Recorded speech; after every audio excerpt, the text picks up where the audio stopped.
Oh man, that's so good. Oh shit, bro. 43 seconds. They're both talking shit and neither is on the scoreboard. I gave you a chance, Brightside.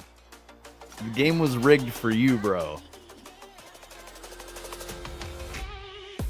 Dominated for so long. Not true, Omni. We keep score. The actual first title holder is LFQ. He's destroyed you at first. I think Brightside has won a few times. Brightside's probably like a close second. Oh, I like in unofficial ones. Yeah, definitely. Like, got to be a close race between the two of them. Absolutely, yeah. I'll never bend the knee. Bro, it's not like that. We're trying to help you win accolades and the adoration of your peers. It's not a bending the knee situation. Keep your knee straight, bro. It's fine. Stand proud. Stand strong and proud like a champion, dude. How y'all doing today? Thank you for being here. I appreciate the early chat and the what up gang and all that stuff. So yeah, it's awesome having you guys.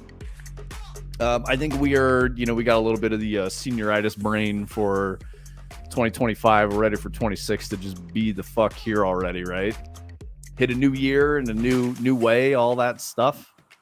I don't know how y'all are feeling, but that's definitely where my head's at. Pretty sure Tony's feeling the same way. Yeah, it's been more of a struggle December than I feel like I typically have, but it's all right. Kind of enjoying just taking it a little easy. Yeah, it's good, man. I'm enjoying that you are taking it easy because Tony does not take it easy ever. Yep. He's a very serious, hardworking man. What was that? Bleep bloop. Oh, I gotta fucking turn this thing on so the bleep bloops don't distract me. Streamer mode. Let's go. There we go. Okay. Now none of the bleep bloops will come through. Omni, OBS a little bit, so I'm just gonna let you yap. Okay, yeah, no worries. Omni, are you gonna play Tarkov again today without me, or what? Is that your goal? You want to just hide because I told you to do more research on your tasks before we play? Or are you gonna actually play? You can see the voice chat, dog. What are you talking about?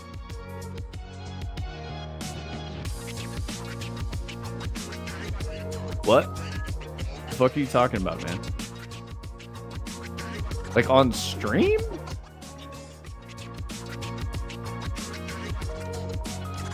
I don't see anything weird. What? All right, whatever. I'm ignoring Omni because he's just saying things that don't make any sense and then not elaborating on them. Yeah. Let's see. You can see the voice chat, dog. Oh, I think he means like when he's playing Tarkov, he's in voice. Oh, okay. I mean, I'm not just sitting there lurking, looking for when people are in voice. I need to pull up YouTube so we have that going too.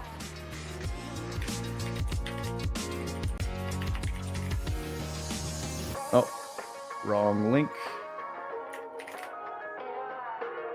All right, there we go. I don't want to miss anyone in YouTube chat, even though no one's ever over there, except for AAA battery. Sometimes we get AAA battery.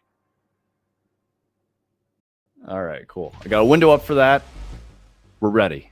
We're fucking ready. Let's see. Do I have any? Is there any interesting video games news since yesterday? Something I thought was funny is that we put a bunch of stuff in stream to talk about yesterday, and we only talked about stuff that wasn't the stuff that we put in stream to talk about. Oh, do we really? Yeah. So there's a bunch of stuff in there you could go over. Okay. Well, I mean, yeah, I guess we kind of. Oh yeah, we could talk about the Metroid Prime thing, which I think is interesting. That's one. Yep. Yeah. Okay. So Metroid Prime 4, is it 4? 4. Yeah. Yep. Yeah. Metroid Prime 4. Don't Brightside. Don't you start. You're already in a mood today. I know you are. Yo, I can see the voice chat too. I don't know about that, dude. Mr. 313113.3533311. I know your secret codes, dude. I know what they do. I know what they mean. Yeah. Some crazy shit. Okay, so I think it was like Datamine or something like that. Somebody like decompiled Metroid Prime 4, whatever. They found a bunch of cut dialogue, which just makes the game worse. So, I mean, obviously, like, so the weird thing is that, like, it got cut, you know, like, and that people want to go look it up to be like, see, this is how bad it was. It could have been worse. It's like, yeah, dude, it got cut for a reason. Like, that's why you cut bad dialogue, because it's bad. However, suffice it to say, it is very bad. There's a lot of, like, nonsense interactions with NPCs that are just, like, silly quip dialogue and shit. The title of the article is "You Want Me to Build Rocket Skates?" in Terabang, which is, you know, question mark, exclamation point. So there's, you know, like a Samus, I can't build rocket skates. That's crazy. It's just really weird. And I think it's probably just a good view of like the direction or the ideas that they had about Metroid Prime 4 and why it's probably just kind of a strange game that people aren't really sure about. It sometimes does Metroid things. Other times it does very weird stuff that doesn't make any sense. Let's see. All right, I'll quote the VGC reviewer here. My biggest frustration is that occasionally, when a metal space door opens to reveal a beautiful alien vista or explosive countdown initiates a frantic escape sequence, Metroid Prime 4 is fleetingly moody, engrossing, and puzzling in all the ways I love the previous entries for. But as the story progresses and its full structure is revealed, it progressively becomes a shallower and less interesting game. I think that's actually kind of how everyone is describing it. I mean, have you heard anything different, Tony? I'm sure there's more extremes that are just like, fuck this game. I would say on the whole, I have not seen much that feels genuinely positive. I feel like there's a lot of people out there who find it entertaining and go like, oh, I don't understand why everybody hates it so much. But I just like, yeah, it feels to me like they just kind of like maybe aren't super deep on a lot of games, or like, I don't know, just don't care that much, which is fine. Like those people are out there, but like a lot of the people that I've seen that, you know, care about it and play it and stuff like that aren't positive about it. I've seen a lot of people say that it's like a really good like GameCube or Wii era game that shouldn't have come out in 2025. Like it would have hit really good in like 2011 or something like that. I don't know. There's a really famous video of Oats and Goats, who's like probably the biggest Metroid speedrunner, like asleep at his desk while he's driving through the desert collecting the crystals and stuff. I don't know. That's kind of the general consensus around the game. Like, and I think to your point, like the voice lines being there, it's like somebody along the way, probably on like the Nintendo of America side specifically, probably went like, we need to tone this shit down, guys. This is way too much. So I don't know. Yep. That's sad. It sucks. How long was that game in development? Like 12 years or something? It was announced in 2015. Oh shit! Brightside says one of my friends is married to Oats and Goats. Do you mean are you like being funny, or do you like the actual Metroid speedrunner? Because like Tony's a fan for sure. Yep, big time. So tell him if you actually know Oats and Goats, be like, yo, I know this guy that's a huge fan of yours. They'll be like, cool, weirdo. Exactly. Be like, we're not friends, so stop being parasocial on the internet, guy. No, you've actually met him. Oh, that's sick, dude. Yeah. No, he's cool, dude. He's definitely cool. Okay. She's actually his fiance? That's sick, dude. That's awesome.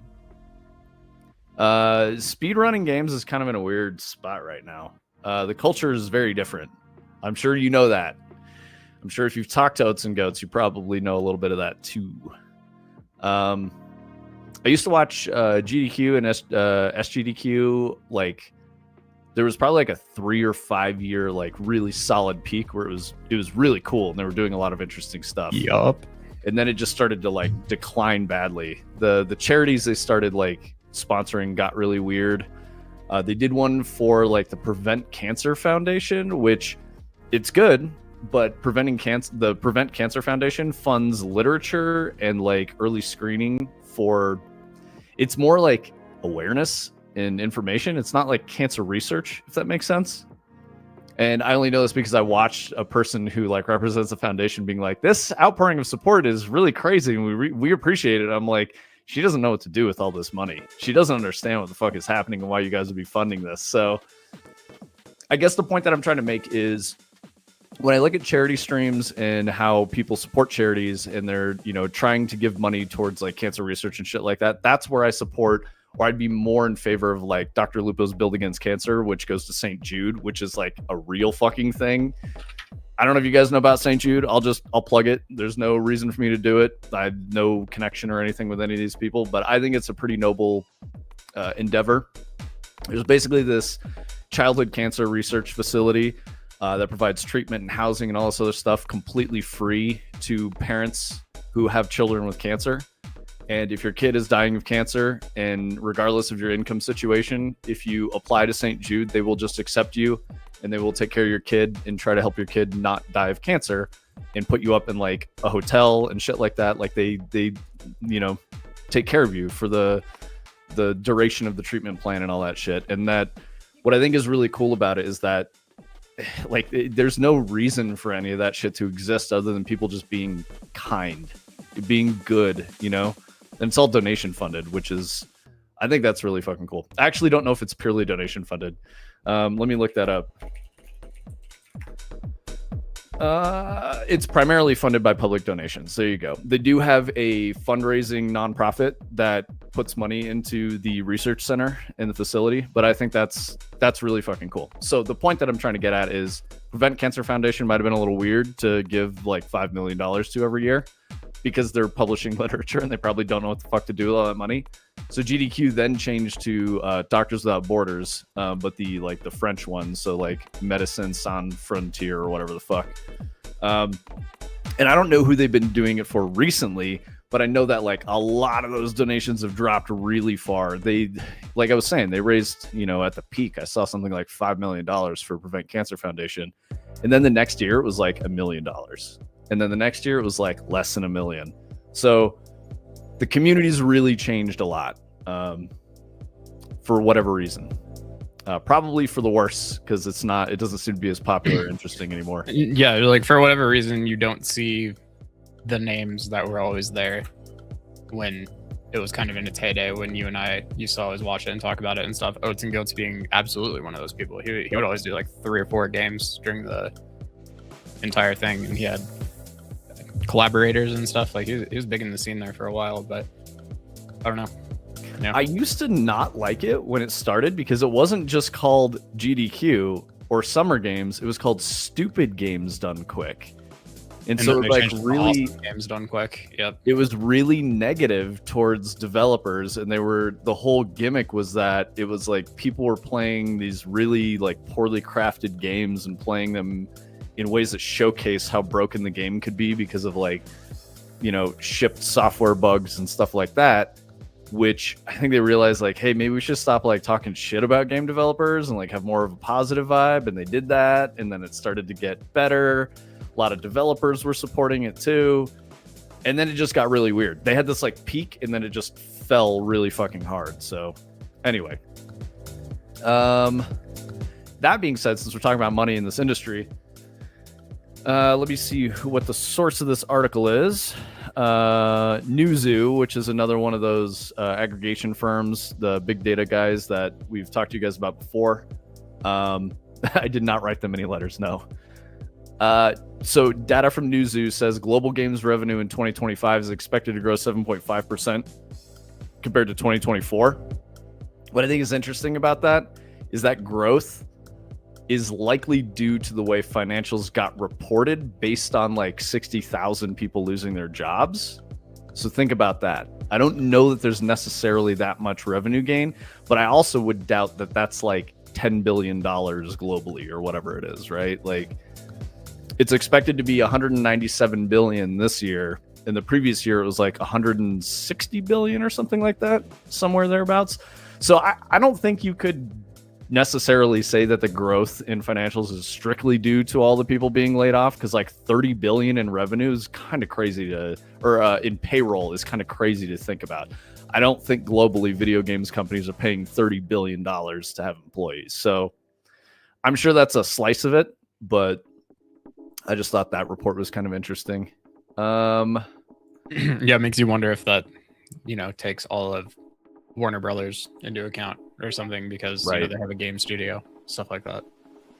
Right, exactly. Or That's J.J. global. Abrams because he has Bad Robot or whatever. Oh yeah, because you can consider like funding and financials for new studios and shit like that as well, which all like popped up this year. So I thought this one was also interesting. Okay, so I want to say it was like Anime sent me a tweet yesterday about it might have been like a Dexerto article or something, but it was the Sandfall studio. What I don't like is this verbiage, so I'll just say the way they said it. It was like the studio that created Clair Obscur admits to using generative AI during the creative process. And what I don't like is that they say admits, and it's like, I don't think anyone's keeping it like as a secret. What the fuck are you talking about? This is not like a crime that they've been outed for. Everyone's using AI. So the thing that I wanted to say is that caused some things.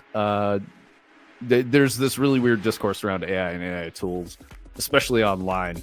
It's either AI is great, everyone should use it for everything, or AI is evil and will destroy all of our lives. And the reality is there's a middle ground where all that exists. So Larian had a big backlash. Sandfall's catching some bullshit. And it looks like the studio head for Kingdom Come Deliverance was saying, like, guys, AI is fucking here to stay. Yo, what's up, Plusmith? Thank you for the raid. Really appreciate it. Welcome, guys. Oh. We're talking about some game news. Yes, catching flack for AI stuff. So I'm glad you brought up that last one, because the extent of his statement was basically like, I looked at what they're doing and it's literally no different than what every single other studio is doing. Like, exactly. They're just the ones that are saying it out loud. So what I think is really weird is that we need to stop the conversation of like people getting caught using AI. There's a gulf of difference between like Ubisoft shipping AI generated key art and a small studio like Sandfall using generative AI art for concepting and not actually shipping AI created content. Like there's a massive difference between those two things. One is a studio that is a publisher with hundreds of millions of dollars to like support their efforts, and one is a small group of like a core 10 with like 20 contractors building their first game. Very fucking different situations. So the idea that like they're caught doing a bad thing, it's not a fucking bad thing. Like I just don't know how we lose all this nuance in like discourse. It's just crazy. What's up, Batter? How you doing, bro? Brightside had a chance to get first today, but he was a conscientious objector, chose not to type first, so I typed first like 43 seconds after the prompt went live, and I got it. So in case you wanted to participate in that game or know what the standings are, that's where we're at. Yo, what's up, Blowfish? Greetings, friends of making Keanu Reeves avatar without Keanu's knowledge. Are you? Oh, you're talking about AI? Yeah, that's not what I'm saying. That's exactly the opposite of what I'm saying. I'm saying if you're a small studio using generative AI to create art, like Sandfall, you're very different from buying the rights to use someone's face, like for tens of millions of dollars, and then using AI to replace them so you don't have to pay them royalties or anything else. There's a huge fucking difference between those two things. So that's what I think is really weird about the whole conversation about AI. Yes, of course, there's a lot of negative shit. Yes, of course, there are a lot of really stupid decisions, but it is not a black and white situation. It's mostly a gray area where everyone's trying to figure it out. But the, Larian was catching some heat. Kingdom Come Deliverance guy, what's his name? Daniel Vavra, something like that. I don't know, some kind of Polish maybe. But yeah, so this dude was like, guys, literally everyone is doing this. everyone's doing it. What the fuck are you talking about? Just chill out, you know? So I thought that was interesting to discuss. And I, you know, feel free to argue, feel free to be like, you know, if you are a Keanu Reeves hater, Blowfish, and you want to be like, we should just make him obsolete and his talent doesn't exist and we could just generatively put Keanu and stuff, cool. If that's the point you want to make, go for it. But yeah, open discussion. Let's see what else you said. Okay, so Sven Vinke confirmed to Bloomberg that Larian was using generative AI to explore early game ideas. That's exactly the thing I'm talking about. Everyone's doing that. It's really, really fast to get concept stuff out and take a look at some, you know, early views of stuff. If you have a human being doing it, even a highly skilled concept artist, it's going to take a day or two. A generative AI can give you like 45 concept images in like 3 to 5 minutes. So it's very quick. You have to consider that as a tool. It's really useful. Now, if you're taking that generative AI imagery and then shipping that as final key art, that's a problem. If you're replacing an actor with a generative AI tool, that's a problem. You know what I mean? Like that's what I'm saying. The gray area is where it all matters. That's the thing. What kind of art? Using AI to build a height map for islands? That's okay. Exactly, Blowfish. That's all I'm saying. That is the whole point. I think we're in agreement here. You know, I'm not saying it also does, you know, having used a bunch of AI tools, it doesn't make any sense to replace a person who is more skilled with an AI. It's not there yet. You can't do it. So like tech companies saying that they're replacing coders with AI doesn't make any sense. But empowering a skilled engineer with an AI means that they can do a lot more stuff faster.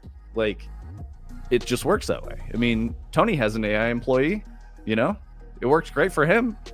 It helps him do a lot of shit. So it's interesting. The thing that draws a box on a person on a security camera is AI. Yep. Image recognition, right? Yeah, computer vision. What did we used to call that in like the early aughts in the 90s? Fuzzy logic, right? That was like the precursors to like artificial intelligence. Sure. Yeah. So yeah, we've been doing this for a very, very, very long time. I think what has caused this mentality where like people get really upset about it is on, you know, people go on social media and say like, I just lost my job to an AI, which I don't even know how often that's even occurring in the first place. But a lot of people are just really scared. And in fairness, a lot of people don't like the people who are pushing AI and talking about it in a very positive way, which I totally understand too. I get that. I mean, Brightside was talking about how, what was it, Grok is being powered by some like crazy shit in fucking Tennessee outside of Memphis. It's basically just a bunch of diesel generators in a parking lot. Yep. Skirting a bunch of EPA regulations and like permits and planning and all that shit just to put up some diesel generators and like run their AI because they're in the arms race of AI right now, which is, that's not a good thing. We don't want that. That's not good for anybody. So anyway, yeah, I think guys, the best take is like, just like Blowfish said, if you're using AI to build a height map for geography or geometry in a video game, totally fine. That's fine. Yeah, and there are many ways to use tools that way. I think it's if a person who's running a business says that we can save payroll costs by just paying for an AI license instead, they don't know what the fuck they're talking about. They don't even understand what the tools are. And that's probably not someone you want to work for anyway. And like, just think about it like that, right? Like how much does it affect your life, right? And why get upset about it? Why, like, I don't know. I think it's silly. Adder says exactly. AI is just now a derogatory blanket over amazing systems and tools that have been used in various stages of development for over a decade. Yep, exactly. I'd reverse it and say they lost me. It was no job. Won't happen here. Yeah. Yeah, I think that's totally fine.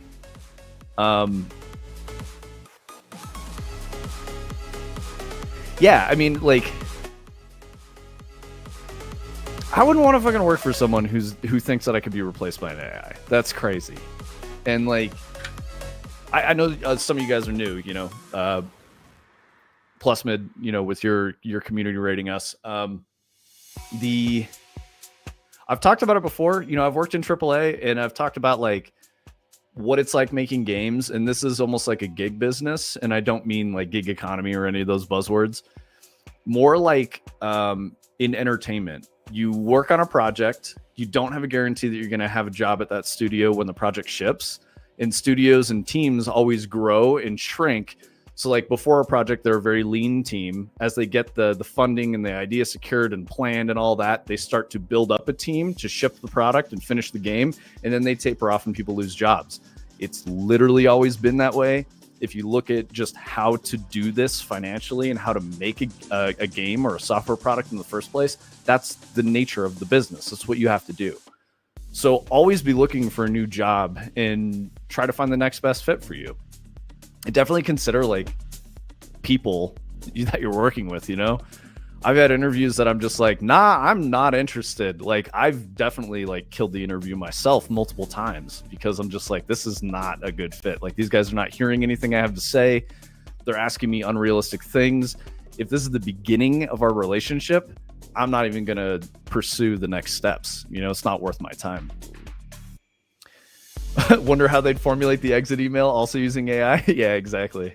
I read it and Twitch failed and didn't redirect me to the stream. Oh, it's okay, plus mid. I see you. I saw like a notification and you guys have the little yellow box around your chat saying like your raiders and all that. So it did work, but I know what you mean because we've raided a few times and we're like, did that fucking do anything? I don't know. So, but we appreciate you. How'd you find us? What made you decide to come give us a holler and hang out with us today?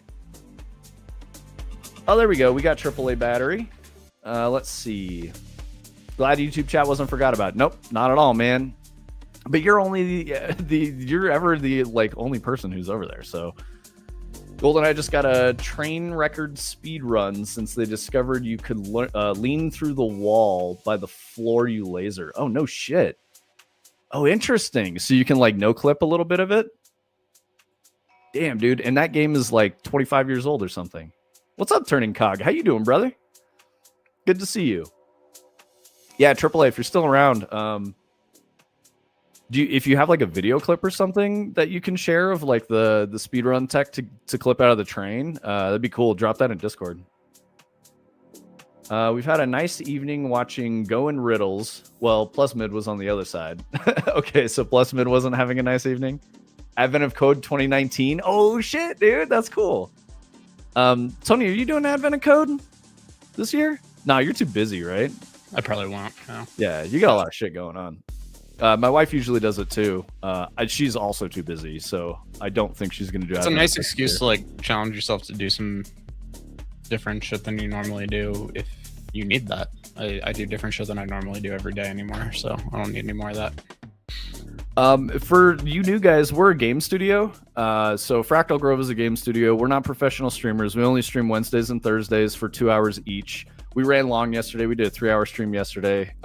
We're kind of in like holiday, end of the year mode. So we've got a little bit of senioritis on 2025.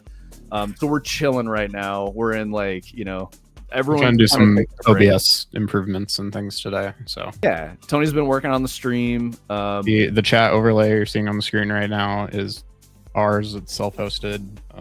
There's a whole crazy system that's behind this that we're kind of building up right now. So I'm trying to get it a little more integrated into OBS. And yeah, but like I said yesterday, if you guys have anything specific you want to talk about or you want us to show or anything, just say so. We're definitely kind of taking it easy, but we just said, they expect us to be here from 2 to 4 on Thursday, so we're going to be.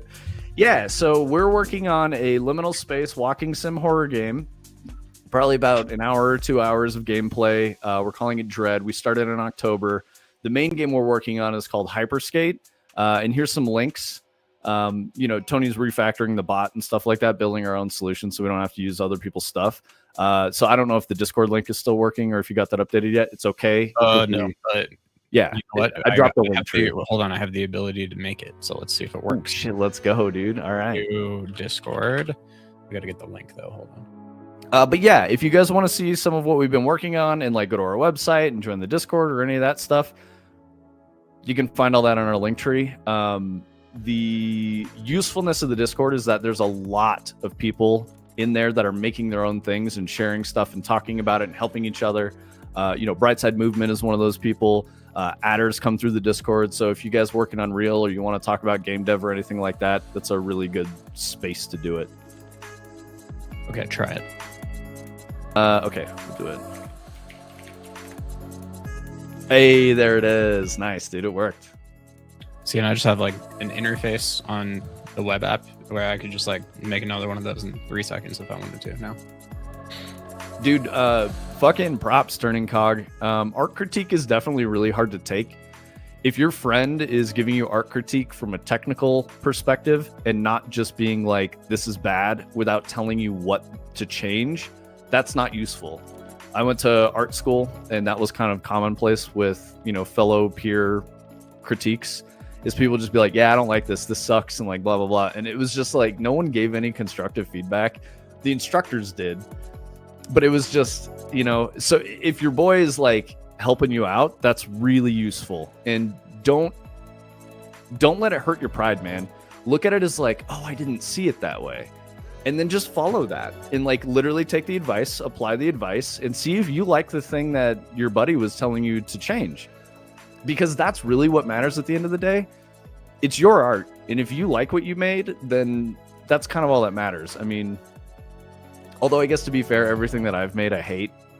And I generally dislike everything I make, which is there also is like normal. Some like you can't review your own code as a developer. Like I feel like art can be the same way in that like you can't see it objectively anymore at a point. And you need another person. Other people can, and you don't have to listen to them, but a good artist will hear it and decide whether or not they should listen to it. Yeah, and I think that's the important piece is like just. If you're getting feedback from someone, it's got to be someone that you trust isn't out there to just hurt your feelings and make you feel like shit and actually give you useful advice, right? Oh yeah, sorry, no worries, Plus Mid. Thanks for coming through. Thank you for the raid. Have a good rest. Blowfish, you were saying 2 months. Okay, that's tight. Which 2 months? You talking about Dread and how we've been building that? And we're only we're in like the 3rd month right now. But admittedly, we didn't do very much for December. I think Tony and Eric refactored the whole like level structure and like the architecture for the software flow, so it was a very big technical effort for a chunk of time, and that shit's exhausting. So we're like, all right, we'll just slow it down a little bit. Bing bong test. All right, dude. I'm glad I grew up playing competitive sports. It broke me early and prepped me for the brutal critique cycles being a career artist. Yeah, that's real, Adder. Very real. Not new to critique. It's just been a long time. Hey, man, it sounds like you have the right attitude. I mean, are you being down on yourself? Because, I don't think you should. Don't be like, oh, man, it sucks that my friend was being honest with me about this. And if you respect the art that your friend makes, I think that's another piece, right? If you find that they give you good advice or they make cool shit, it's probably worth listening to them. That's kind of how I've always thought about, advice that I take. Being a professional game designer for 15 years, I've had a massive amount of critique given on everything I've worked on. So I'm relatively immune to it. The things that still get me are when people personally attack me in unfair ways. They're like, this guy's a fucking idiot and he doesn't know what he's doing. And I'm just like, what do you mean? That just tells me you don't like me. You might say, well, it's easier to ignore that. It's not, especially if they make personal comments, it hurts more in some ways. Spam emotes or something, please. Oh, wait, they're going in at the top. What the? Here, hold on. I got you. I'm just clicking on a bunch of random ones. There we go. Okay, well, yesterday emotes weren't showing up. They're showing up now. And Fractal Grove messages also show up. So, got that fixed. Sick, dude. Hell yeah. I got a critique at Turning Cog. Too many projects. Damn, Brightside. No, I just had the butt pucker anxiety and he helped me tear off the band-aid. Yeah, that's good, dude. That's good. I'll tell you right now, Turning Cog, that the models that you've posted and the ones that you've given to us are great, dude. you know, and this is coming from someone who's not a digital artist professionally, but I'm very happy with the things that you've made. So like, yeah, you know, and I feel like I give you some critique, right? Like we talked about the way lighting was working on some of the lamps that you gave us, and that was 100% critique. We're just like, we would like it a little more this way, and it's a little weird how this shadow is being cast here. You know what I mean? So I think you've done it well.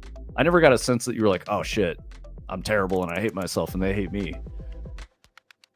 Competitive sports, I played StarCraft 2 and chess. It helped me become a more solid person. Absolutely, Blowfish. That's real as fuck. Was I saying Plusmid's name right? Like, do we even know Blowfish? Like, you're from their community. Like, do you know? Am I like fucking that up? I forgot. And if you want me to refer to you by your full name, I probably won't do that, but Blowfish Fugu is my guess, because a fugu is a blowfish. Unless you have some like crazy pronunciation you want me to do, I'll do that. I mean, I'll give it a shot. Yeah, is the auto scrolls working, Tony? I don't know. We're waiting on the employee to finish his updates. My favorite pronunciations are Brightsides, because he just says whatever the fuck he wants whenever, and it's incredible. Brightside, you just lean into that shit and you're like, I don't give a fuck, dude. I'd just be saying words. Like, well, let's see. How do we say that? Acetaminophen. That's how you say it. Yeah, turning cog. I be fucking names up all the time, but I try really hard. I go for like 3 or 4 pronunciations. Blowfish 123 was already occupied, so duplicated. Nice, good job, dude. No response from AAA.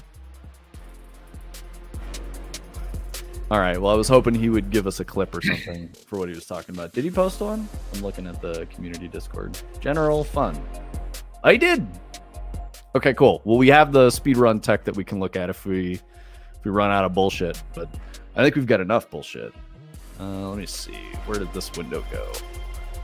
Okay, so the AI thing. It's time to face reality. AI is here to stay. Yeah, I think it's very true. I think it's very true. It's just here to stay. It's the way it is.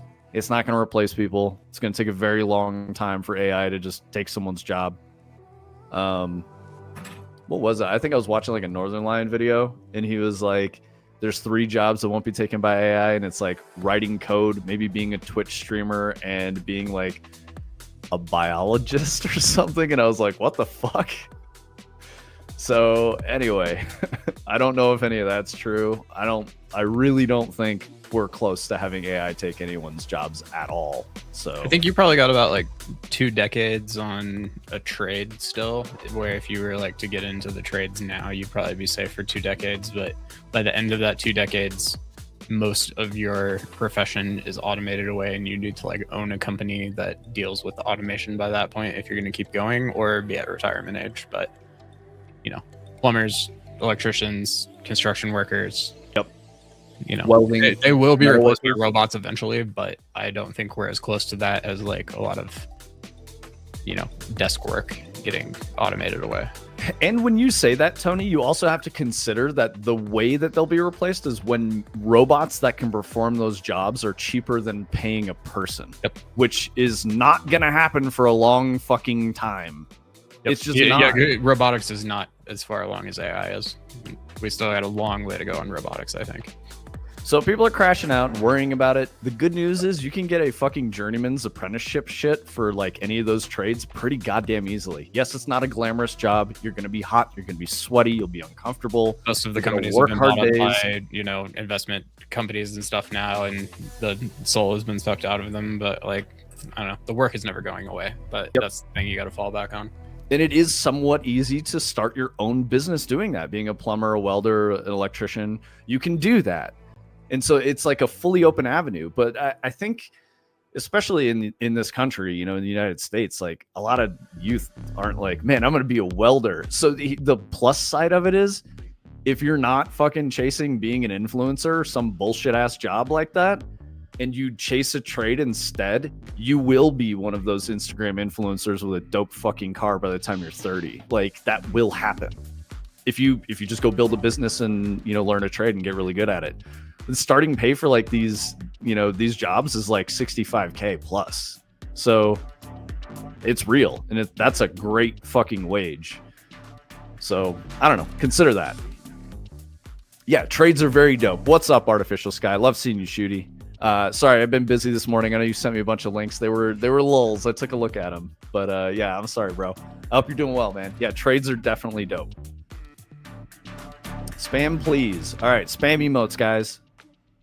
Robots have a hard time in the field. Pulling wire sucks, but it's honest. Exactly, Turning Cog. I feel like you could relate. You know, you've been a real hardworking human being in your life before, so like, I'm sure you're like, yup, he's spitting right now. That's all truth. I have too. You know, I migrated to desk jobs in my like mid-late 20s, and I prefer it because I have, you know, at one point had very delicate gamer physique, and I would want to just spend all my time at home playing games, not being like completely exhausted by my day job. So desk work is different. You just get mentally exhausted. It's close. Keep going. Just got here? Hell yeah, dude. I know you did. I appreciate it. I like when you are here. Have you done any more Night Rain, bro? I'm deep in the Tarkov PvE. Ship it. Yeah, ship it, dude. AI is being overused by companies hiding behind it as an excuse for layoffs when it's really just companies scaling back down to the pre-COVID sizes. Yeah, dude. Okay, I'm glad you said that, because I was like, something isn't adding up here. No one's actually replacing anyone with AI, and they're just kind of like misdirecting from like, no, we're just being austere and cutting jobs and shit because we want to do that. Adder, I think you got here after I mentioned there was a software analytics firm, Newzoo or something like that, that was saying, here we go, I got it. So Newzoo was saying that this year, 2025, the games industry is projected to grow by 7.5% in revenue over last year. So if we're talking billions of dollars, it was something like 30 billion in growth this year. I was wondering what fraction of that for financials is like due to, you know, payroll and all that. There's no shot that it's 30 billion in payroll, right? Like that would be crazy to me. But I think you might have a little more insight because I've been out of AAA for like 6 years.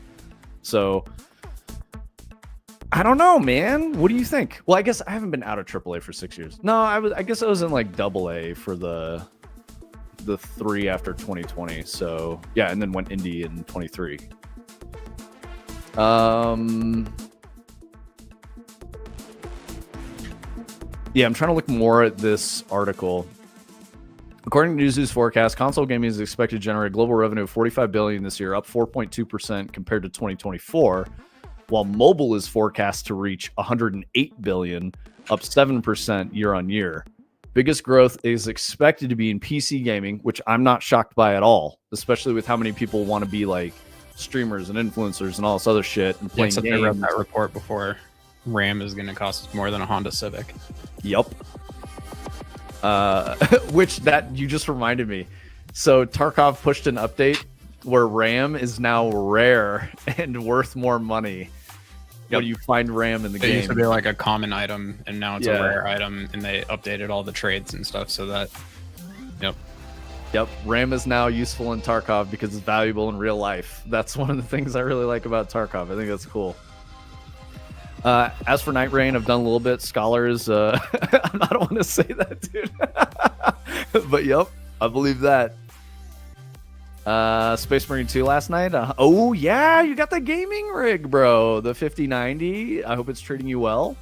I hope you feel very, very happy with your new construction and purchase.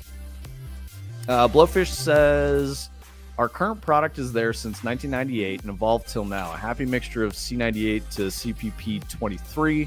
Sometimes hard in maintenance, but still runs on Win 7 to Win 11. No AI can help in upgrading and still keep it running everywhere. I don't know what those abbreviations and numbers mean. What do you work in, Blowfish?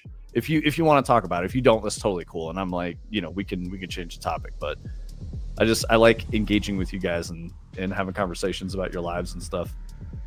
And this is, I promise you, an unbiased question because I'm genuinely curious. But like, what's with the statement of like AI could not help me keep something running on a version of Windows that has been around for like 20 years and is not actively being updated anymore?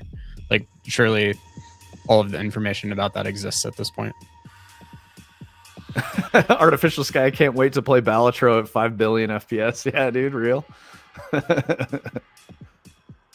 I'm sure it makes Space Marine nice and buttery. That sounds great. Oh yeah, dude.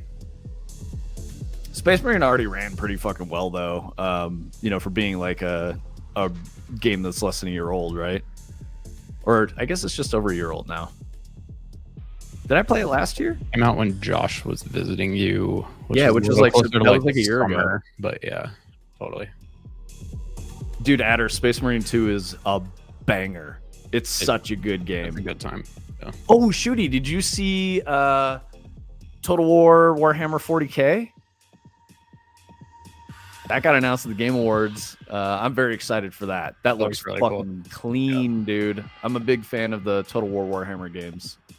Yeah, I'm really excited to play that. So I will say this. I'm not very good at RTS, but I really like playing RTS because I like, you know, watching all the little dudes fight and like blow shit up and all that. So, you know, that's just, I like those games for me are very chill vibes. I don't get very intense in the RTS. I'm more of a FPS jock gamer, you know. Oh yeah, but I'm worried because the studio has a bad track record at the moment, but I'm hopeful. I mean, it looks really good, dude. And Total War is an established franchise. As long as they don't try to, you know, new riff and new spin on their working formulas, they'll be fine. Literally all anyone wanted was 40K in that, you know. Another sequel to Dawn of War. I've heard the same thing, Adder. I don't remember if I've played a lot of Dawn of War. I may have played it, but I don't recall playing a ton of it. So I think I checked my Steam and it was like, yeah, you own this and you've played it for like 25 hours or something. And I'm like, huh, I don't remember any of that.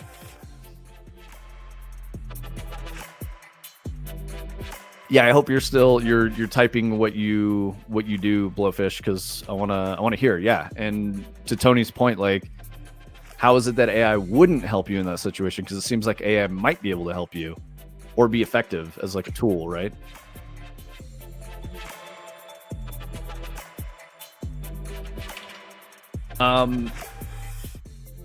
Adder, what stopped you from playing Space Marine? Just busy? I'm assuming that's it. You can't game that much. You only game like 2 nights a week, right? If that, because you're usually doing car stuff or working, right?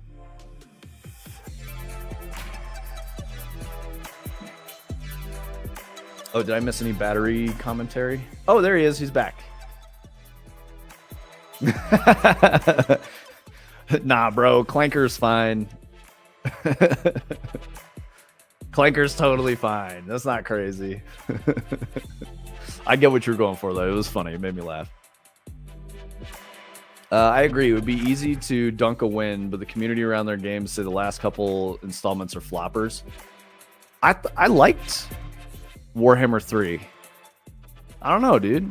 I liked it. I thought it was cool. I played a bunch of it. I guess to be fair, 2 and 3, no, 2 and 3 were just kind of expansions of Total War Warhammer 1.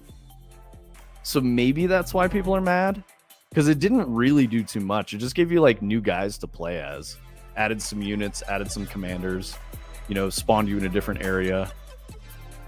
Bug issues are number one. Well, I also don't play multiplayer, so maybe they're talking about multiplayer bugs. I've never seen any bugs in single player. Yeah, just busy. Usually 1 night a week dedicated to gaming to get random other sessions in. Eternal over Space Marine at the time. Kind of regret it. What the fuck was Eternal? Doom Eternal? It's not. Oh, yeah. Old? Yeah, Doom Eternal. It's not the new one, though. The new one is Dark Ages. Interesting. Yeah, I wouldn't want to play that over Space Marine. Space Marine is really good, dude. Just such a competent shooter. Oh, you did mean Dark Ages. Yeah, totally. Yeah. I took a look at Dark Ages and I was like, this isn't my Doom. I don't recognize it. Jim Henson's dead. Why is his son in the Muppet? You know, that was my thought. And I was like, he's kind of doing a good Kermit, but it's not quite right. It doesn't move the way I need it to move. The soul is missing from Kermit and Piggy. It's not there anymore. I heard a thing about John Carmack. I was reading it yesterday, actually, but it just said that, like, to his benefit and detriment over his career, he is just like laser focused on like the thing that he's interested in and is doing at the time, and like doesn't really listen to other people's opinions or advice about that thing. And they're like, you can kind of just look at his career and see the result of that. Like, he's done a lot of really amazing things and he's very smart and everybody really respects him, but he's also done like some really dumb shit that like people told him not to do and he didn't listen to them. So I will say, like, the first part of your statement, that's what I've been trying to say to Brightside. Like, if you're still here and I'm saying like you have a flavor to the shit you make, like the only reason you have that flavor is because you're doing your own thing. You're not listening to other people. And yeah, I mean, like that's the creative's choice, right? You could choose to listen to someone else, but I mean, you could be a Carmack, you know? You can make something that is just unbelievably cool that only Brightside can make because you have a solid like when I look at the things you make, I'm like, I would never think to make it that way. And that's not, I'm not saying that derisively. I'm not being like, well, that's shit. I wouldn't make shit. Like, I'm saying that it's like, you know, like your bits for your stream. Like they're special. They're different. It's always like the Brightside flavor. Like when you go into the bodega or you show the legs and all that, you know, you call your beat production challenge the beat off. Like people are trying to steal your shit now, right?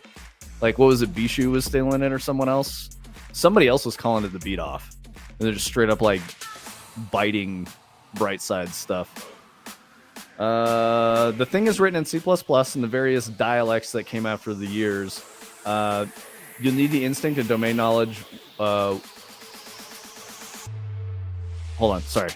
You'll need the instinct and domain knowledge, what to keep as is and what to not keep as is.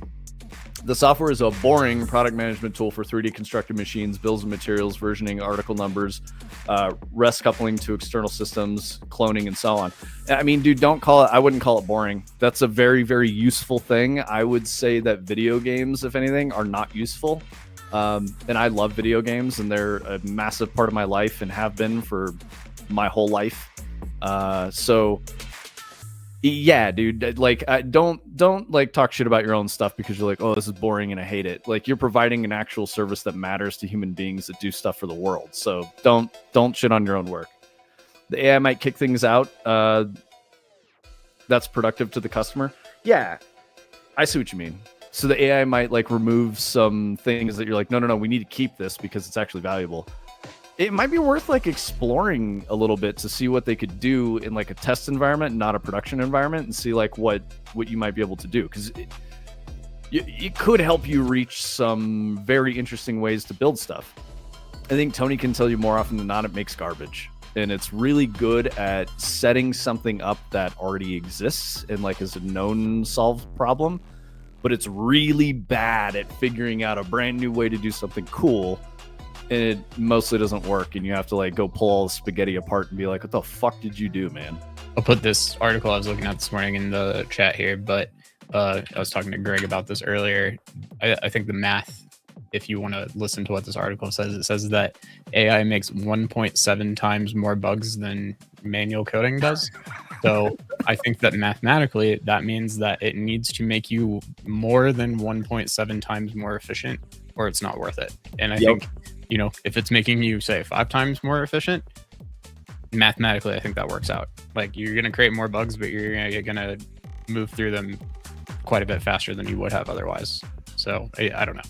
It's a very nuanced discussion, and I'm not saying that it's, you know, the Swiss Army knife for every solution. And I'm sure, you know, to your point, or to the point that you made that somebody else was saying, like software developers probably will never be entirely replaced by AI. Because no way. It's a chicken and the egg thing. It's like something has to code the AI. It can't code itself. Tony, what do you use normally? You moved off of ChatGPT, right? Adder was saying ChatGPT's been giving him garbage lately. I haven't used ChatGPT in probably over a year, yeah, because in my opinion, Chat GPT is the normie option that like everybody uses, and it is kind of geared towards too much general use case like that.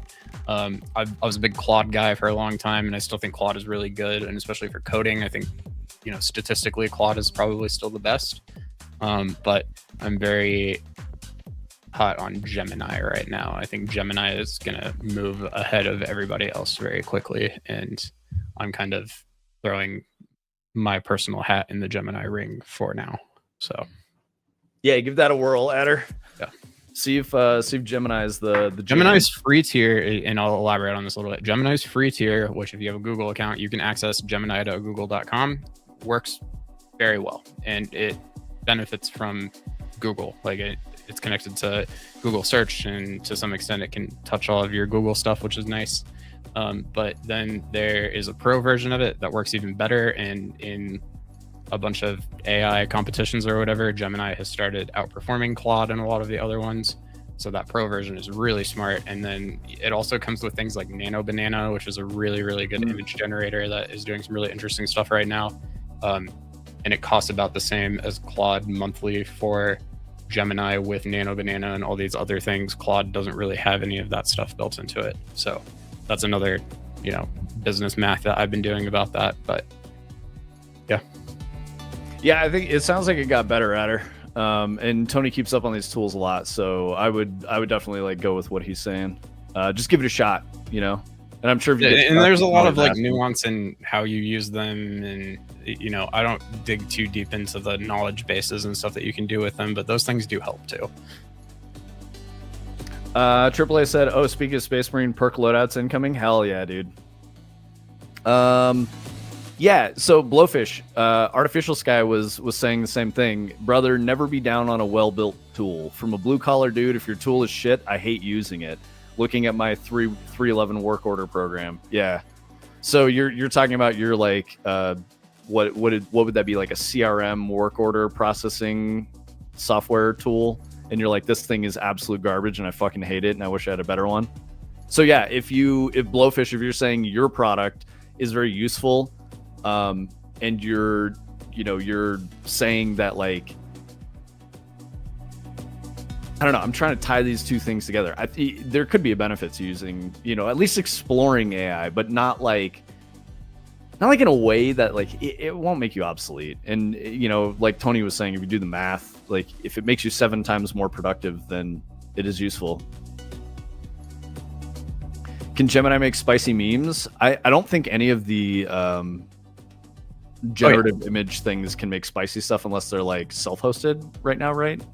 The thing to remember about AI, aside from the fact that, yeah, there are tons of limitations on the cloud models just because they're really worried about getting sued, is that it cannot create something that doesn't exist. So if you're like, invent me a new meme, it's never going to do a good job at that, probably, because everything it does is based off of what it was trained on, and things already exist. And for people that haven't been here when we've talked about this before, like that always makes me feel pretty good about being a creative when everybody's really worried about AI, is that AI is just regurgitating things that have already been created previously. And any good art or music or anything that, becomes really prolific tends to do something new that's never been done before. And by definition, AI can't do that.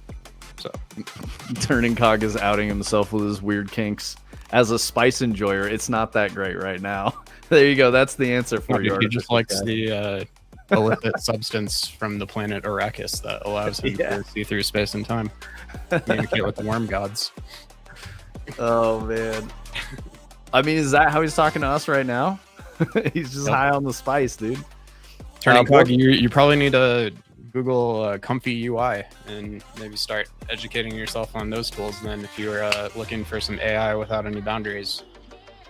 And that's not like a spicy thing necessarily, but Comfy UI is just a nice UI application that you can download and run for free on your computer, and it will run AI models on your computer and allow you to generate things with them without any restrictions that you would have on a cloud system, cost, what have you. It's just going to be running on your GPU. Might take longer, but the Comfy UI itself too is effectively blueprints.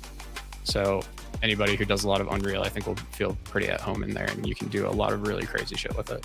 Oh, there you go. Adder says my team is big on Comfy UI. Comfy UI is like the main like professional AI like asset generation tool that most companies are probably using, because you can set up pipelines in it where you're like, I'm going to give it a sketch, and that sketch is going to get fed through a transformer that goes into Nano Banana that just turns my sketch from a shitty drawing into like a pretty professional looking piece of art.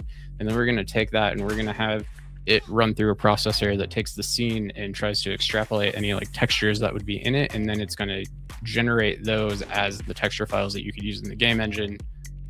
And you just like keep piping things together and blah, blah, blah. Like Comfy UI is insane. Yeah, so Artificial Sky, I think that might be your answer too. To reach your levels of spectacular degeneracy with like an image generating thing, you probably need like a Comfy UI custom setup. I mean, I'm not going to lie, I guarantee there are very, very extensive communities online that are trying to do what you guys are alluding to talking about right now with the tools that we're talking about. And if you go and find those people, they probably already got it. They probably already got it pretty far along. You'd be surprised. So. Let's see. We do a lot of internal concept art training for NDA rapid fire concept cycling. Yeah, dude.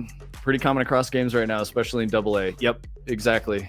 Yeah, Adder's on point with that. Turning cog, the drive space isn't too bad. I want to say the models that were running like 6 gigs of space or something like that. It's definitely not too bad. If you have a bunch of models, or of course, like you're building a system to like pump out content, that's going to start eating up space really quickly. But inherently, the system itself doesn't take too much. Brightside apparently did psychic damage to Turning Cog with the comment about his projects, because Turning Cog is still thinking about it and says... Turning Cog did psychic damage to all of us by showing us his list of projects, so I think that's fair. He's like, yeah, I need to clean that up so I can actually run an AI. It's okay, Turning Cog. Always be who you are. Don't let anyone else change who you are. But yeah, maybe you have a few too many projects and you could clean up some that you don't need. How many was he at? 300, or was it like just shy of 300? I think it was 200 something. It was like a nice round 100 number, which is insane because I have like 17. But 200, yeah. Artificial Sky, are you talking about Turning Cog with his projects? Because yeah, he has literally like 200 Unreal projects. He was showing us on his stream. He had like, the list is crazy big, and we're like, bro, we've got like 20. Like you're beating us by like a full factor. That's insane. Maybe we should call AI just asset provider to make sure it needs some manual post-processing. I mean, I wouldn't even say it's an asset provider, like for real. Like I wouldn't want to use any AI generated assets in a shipped product because it's just not there yet. I saw this like, yeah, I mean, admittedly, this was like kind of I think a person who's very far up their own ass and being kind of dramatic, but basically the gist of their post was that they had purchased Expedition 33 on launch to support the devs because they liked what they were doing with their like small team or whatever. And they hadn't gotten around to playing it yet, which I think is a worthwhile statement in this whole thing. But they had tweeted something to the extent of like they feel deceived and cheated about the fact that Sandfall used AI in the development of the game and they never would have supported it. And some people started pointing out to them in the comments, they're like, well, the reality of what Sandfall did is that they accidentally missed one concept art file that got left in the game, or like 3 textures or something. It was like an insanely small number that were like AI generated placeholder that didn't get fixed before launch and then got patched out within like the first 2 weeks of the game being out. Yep. Everybody's like, we're 8 months down the line and you're upset about this now. Like, I don't know. It's getting very far out of hand, and that person needs to go outside and touch some grass and get off. I definitely agree with that. But I just bring this up to say that like there are a lot of people where it is like so black and white for them, where like if you even said the word, like you're just blacklisted now. And the thing that we need to keep coming back to is what the Kingdom Come Deliverance guy said, which is like they're just talking about the thing that everybody is already doing. Like, there's not I guarantee there's not a single studio that isn't like asking ChatGPT questions about code or like something, like we're using Midjourney to make like 15 images and just be like, what do you guys think of these, and then taking that over to a concept artist to actually flesh the fucking idea out. Like that's what we're talking about. That's what Adder's talking about. And the reason you do that is because a human being cannot make art that quickly. The quality of art that a human being makes is going to be significantly better, way better. But the ability to make a bunch of shitty concepts just to get some ideas out there really fast, it's beating everyone at that. Like, it's just not, there's a human being can't do it. It just, like, to me, like, if you want to play the, like, this is a tool that creates assets or whatever, it's like, why don't we go back to, remember, like, Photoshop brushes? It's just like a stamp that would make like insanely good looking art and textures and like all of this stuff and help people create like digital art that we have today and stuff. And I'm sure, you know, there's a period of time where people are like, that shit's not real. You know, somebody needs to make that with their bare hands. Absolutely. You know, I remember we're going straight through it again. That's what it was like when I was in school. There was a big debate over whether or not to use like brush packages, like downloading someone else's brushes or creating your own brushes. Which one was real art? You know, if you're a real artist, you made your own fucking brushes and they were special and like all that shit. None of that's even a conversation anymore because it's so stupid. It just doesn't make any fucking sense. Like, it's all the same shit. It's what you choose to create that matters the most. I mean, Turning Cog, you're pandering to me right now because you know I'm a book enthusiast. So like, definitely go read some fucking books and learn how to spell words on your own. I'm with that 100%. It's totally valid to just make sure you're spelling things right too using a dictionary. I appreciate that. Spell check can catch you out, especially with how like autocorrect and spell check now is using, you know, language models and they're trying to predict what they think you mean, but they don't have context for what you're trying to say. A lot of human speech is context based in many languages. So especially in English, it's a context based language in a lot of regards. So like, you got to know what the fuck word you're trying to say anyway. I had somebody the other day tell me you're absolutely right, and I was like, oh my god. Like, as if you were in AI.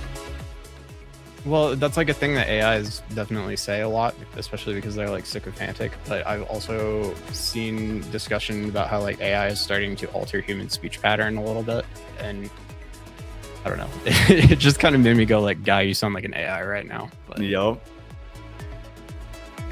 If you're not sculpting in marble, you're not a true artist. Yeah, based artificial sky. Vince and I have talked about how sculpting a block of marble sounds like a really good time, actually. Yeah, I mean, I know that I would just fuck it up really bad over and over again. But I used to sculpt shit for fun when I was a kid. I used to whittle soap and like throw clay and stuff like that. I just, Tony has maybe said this before, but he doesn't like shit on his hands, and like I feel that was the thing that stopped me throwing clay. I really hated just getting like super dried out hands with like mud all over them. I'm sure marble carving is very dusty and messy still, but like the fact that you're like chiseling hammer, it's not caked on your hands all the time, like that sounds better to me for sure. So. It's also like highly irreversible. You knock the wrong chunk out and you're fucking done and you ruined everything.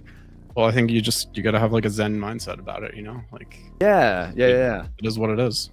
You're not sculpting the marble, you're just like digging the sculpture out of it or whatever the hell they say. Yeah, that was Da Vinci that said that, I think. Or Michelangelo, one of those things. You can even go back further and talk about computer-generated art. Digital artists were very much made fun of for a long time. My high school art teacher dragged me in front of class when I claimed I was going to be a digital artist after graduating. Bro, that's crazy because that's not very long ago. That is crazy. And like you were one of the guys that's defining the look of like an industry. So that's absurd that an educator shit on you like that. Like, luckily you were probably in high school and you were probably like, fuck this boomer. So it probably didn't affect you that negatively. Because I know that was my mindset when I was in high school and college. I was like, no, these guys just don't know what they're talking about. Oh yeah, balsa wood is great to work on too. I agree with that, Blowfish. Bends away from water if you make it wet. Yeah, totally. Let's see. There's no future in digital. That's practically verbatim what my high school girlfriend's mom said. Yup. I mean, you know, I felt the same way. Like, both of my parents didn't understand anything about video games, and they're like, what the fuck is wrong with you? Why would you want to have a career in this? So because I didn't have any support to break into the industry, you know, I spent the first half of my professional life like doing IT and networking. And you could call that a trade, right? Like, I didn't get any certifications, but I learned on the job how to do networking and all that. And, you know, I got relatively high up into some good positions as a network engineer. And then I went and started making video games, which again, I don't necessarily have any formal training for, but game design is not a discipline I would recommend anyone go pay, $60,000 to $120,000 to university for. That's not a good idea. The best way to learn game design is to make games and study good game design independently. Play games, look at what works, think about the mechanics and how they were created, and think about how that affects the player experience. That's really it. There's some books you can read, but I think paying for like a 4-year course of study at a university is a waste of money. Still, like, it's getting better. There are some places that it works well at, but no. I was prepping to go into print and they killed the whole fucking industry. Turning Cog, have you heard Tony talk about working in print? Because he did that for a while too, man. Well, yeah, and I went to school for print journalism too, and then I went into the printing industry. Yeah, it was just like boom, boom. When I went to CU as a freshman, I was going to join the journalism school, but you can't join the journalism school until you're a sophomore. You do your prerequisites and then you apply and get in. And in the second semester of my freshman year, they closed the journalism school. I had to change my entire college trajectory. Can't imagine what Andrew Callahan Tony would be like. I wanted to go more into advertising and I see. And it'd still be a digital artist, but graphic design, more like a creative graphic designer type person. The advertising industry seemed like a pretty lucrative place to go. That's kind of where I was aiming. And yeah. Guys, my eyeballs are floating. I'll be right back.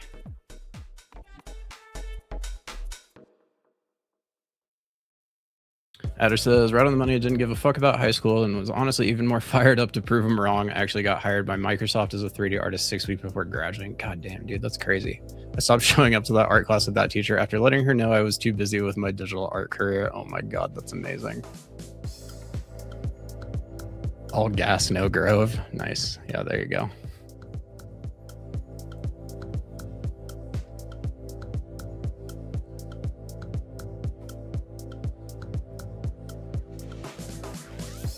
Appreciate you guys hanging out. I know it's kind of boring today, but it's a nice opportunity to clean the stream up a little bit. It's hard to do when it's not live because there's nothing happening.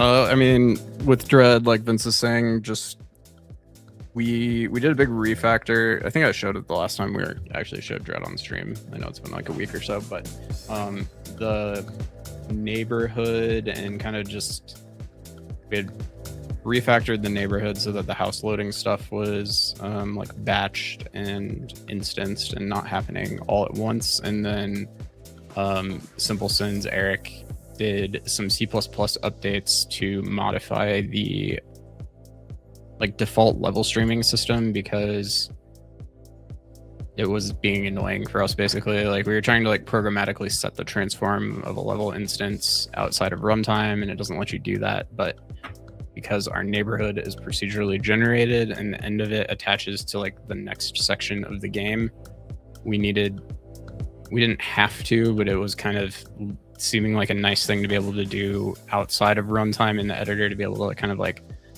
lay everything out and see where it's going to be and have it position itself accordingly based on the procedural generation. It wouldn't do that by default. We had to alter some C++ and make a custom level instance class, but now that works. And once that was done, we kind of went through and bolted all of the stuff that we've built so far together, so you can actually kind of walk from the beginning to the end. I might have somewhat shown that off the last time we were streaming, and that's kind of where it is right now. There's 1 or 2 levels that aren't very big, but that still need to be, I guess, kind of gray boxed out and put together and fit into the flow. And then theoretically we would have the entire game front to back somewhat put together, and then it would just need to be polished out on top of that, iteration, basically. and yeah. So yeah, we're like halfway through, if that makes sense. The thing is, like, we talked about all this stuff about what like refactoring would do and all that, but if you guys are, if you ever wonder why do games get delayed, it's because of this. Like, this is the process. Like, that's why we're doing this on stream. We're not trying to hide it. Yeah, of course we wanted to finish the game faster. Of course we wanted to finish the game in a month and be like, game's out. But the game will be better because of the changes that we've made. And like, that's the thing. The trick is not working on it forever, right? Like, we know we need to get towards the finish line. We know we need to finish it up. I've been there many times throughout, my career. So I know how to get us there. We'll be okay.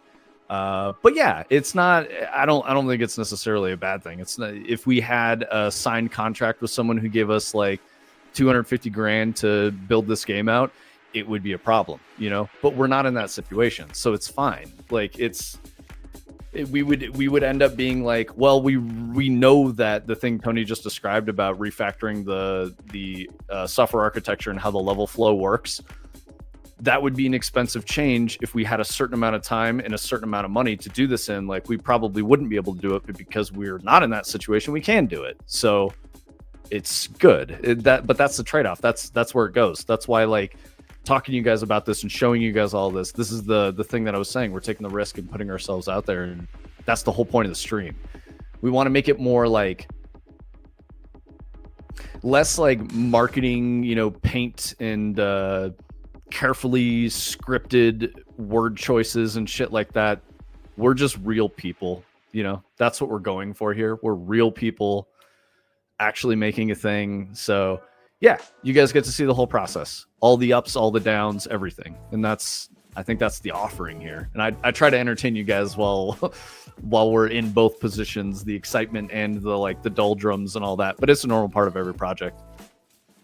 I mean, yeah, dude, we're going to try to be real people in 2026 as well. So that's crazy. Just two guys being dudes building a thing. Yeah, exactly. Brightside, I love that. All gas, no grove. Yeah. And I mean, like, I went hard on Dread 5-6 days a week for 2 months, and I'm tired. Tony needs a break. Like Vince mentioned, I really, right before we started Dread, like, the conversation was, we're either going to do Dread or I'm going to spend like a month or two working on the stream stuff I'm doing right now, because I really did want to do that at the time, because we were just kind of like ready to take a break from Hyperskate for a little bit. And now I think we're just kind of in the same spot with Dread. So it's been nice, and we will get to it and we'll get it finished up. And I've got some stuff I want to try out and I'm looking forward to doing. And yeah, so. And I think it's also important because, like,